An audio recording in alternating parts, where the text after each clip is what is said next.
or just kind of Avalanche what you need, to get started. We want to put this one out early in the season. There's a lot of snow shows coming up. There's a lot of deals coming up. Now is a good time to get your gear bought, ready, prepared, learn how to use it. I know a lot of these snow shows and expos that are going to be coming in the fall, they're going to have Avalanche. I'm not going to call it a course because they're not courses, but Avalanche education. It's like a little seminar. Seminars, Definitely better than nothing. Yes. But it doesn't mean that you know everything. Yes. That's a problem with industries. I went to this one little show. Even Air 1 training, I feel like I don't know. Oh no, dude! That opened up your eyes. That Air 1 training we took was number 1 of 5 potential levels if you wanted to become a trainer yourself. So let's talk about why. Why do we talk about why does Avalanche safety get blasted in our industry? I think it's because sleds are getting to where they're taking you there now. Like you don't have to be a very good rider for your sled to take you to the Avalanche terrain. No.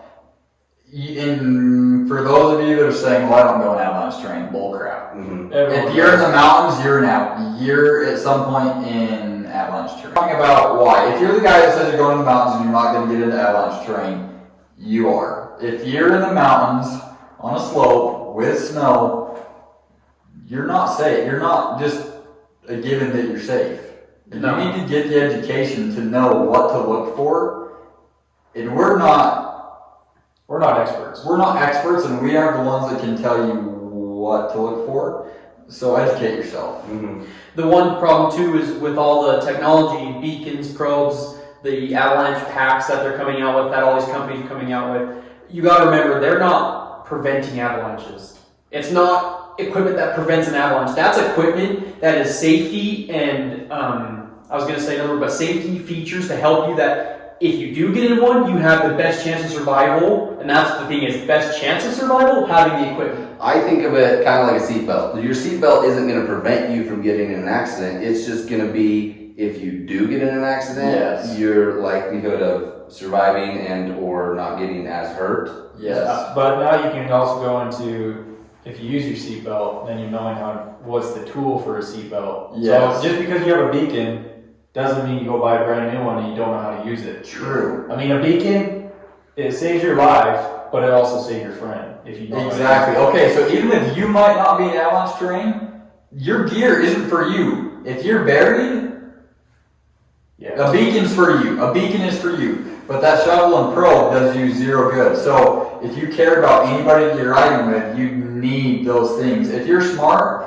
and you're going out with people that don't have a beacon, shovel, probe at minimum, then you don't care about your life because just say you're right upon them. Don't ride with them. Yeah. It's that simple. And that might sound selfish, but it's your life, honestly.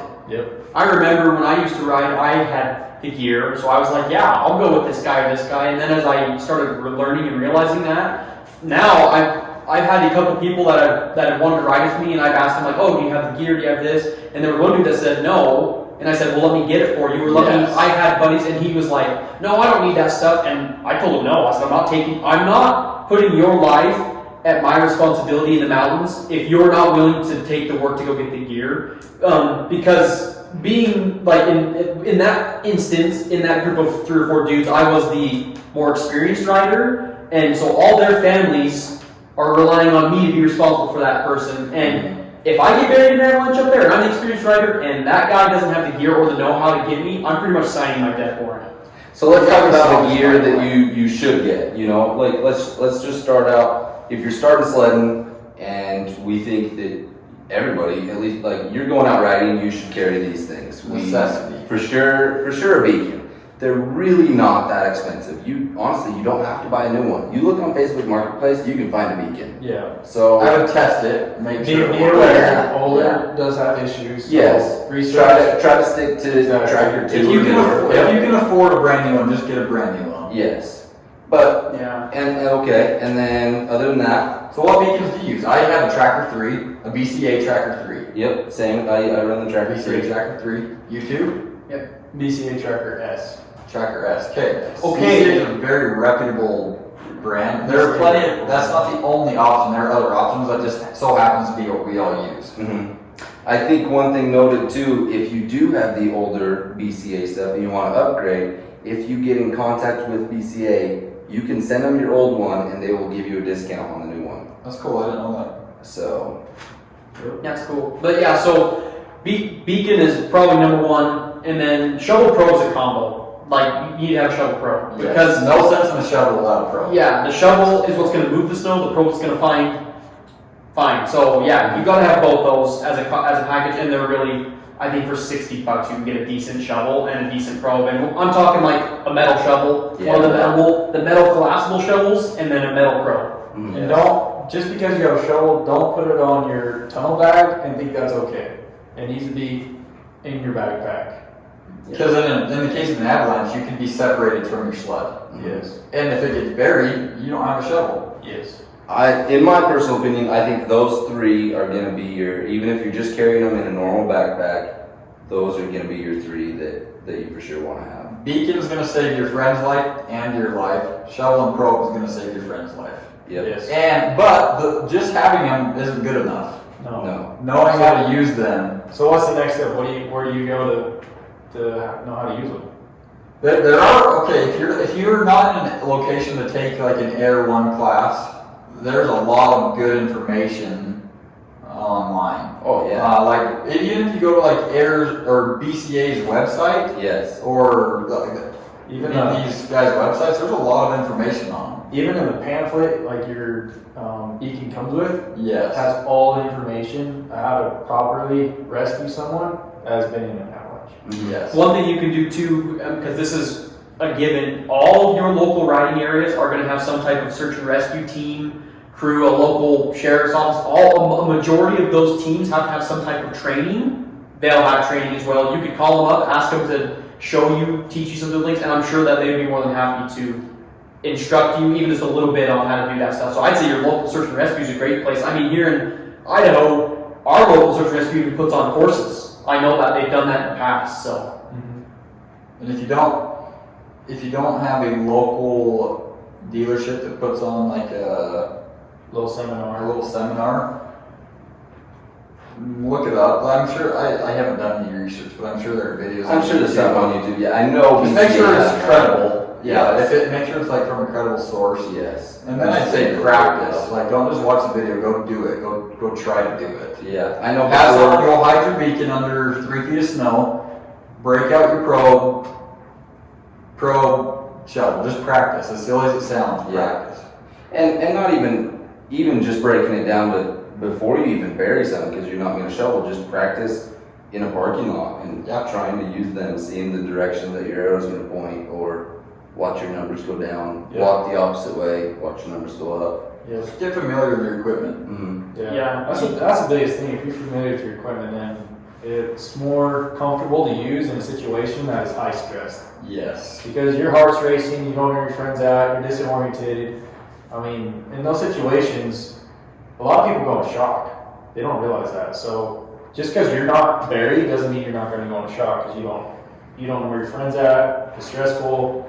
So the more you practice, the more you stay in tune with your tools, then the better the outcome is. There's not a single police officer, military member of the military, firefighter, first responder that has not practiced multiple times, and maybe even hours and days of practice and training before they go on a call or something. So I'm not comparing it to that, but it should be the similar instance where this is a life and death scenario, and a lot of the times it's not prepared for. So Just make avalanche knowledge and the proper gear a priority. Yeah. Over that ear busting loud can, go buy a freaking beacon. Yeah. Like over that sick billet pull handle that makes your sled so much faster, go buy a shovel and probe. Yeah. Like, your life is more important than Yeah. anything else. And now I think And you're your diving friends into the backpack that I honestly I don't think you need it. I think it helps a lot. I think it's just another safety option to have. It's an airbag in your car. But you don't absolutely need it. Don't think that oh, I've got to go buy this $1,000 backpack. Don't buy the bag over a Beacon or a Shovel Pro. No. Buy the Beacon Shovel Pro, and if you have money and save, and I think you don't need it, but it should be a priority. If you get the Beacon Shovel Pro 1 year, save up for the next year to get a backpack. Like The way I've heard it described is the bag makes you the biggest chip.